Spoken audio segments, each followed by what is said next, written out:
Agora vamos pegar a lista das mulheres que não sabem abrir as pernas.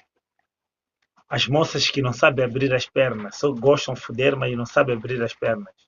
Número 1. Tânia. 2. Onésia. 3. Augusta. 4. Gisela. 5. Cláudia. 6. Gina. 7. Raquel. 8. Mariamo. 9. Flora. 10.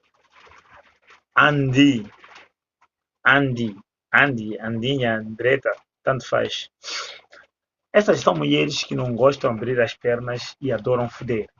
Nós não queremos esse tipo de pessoa.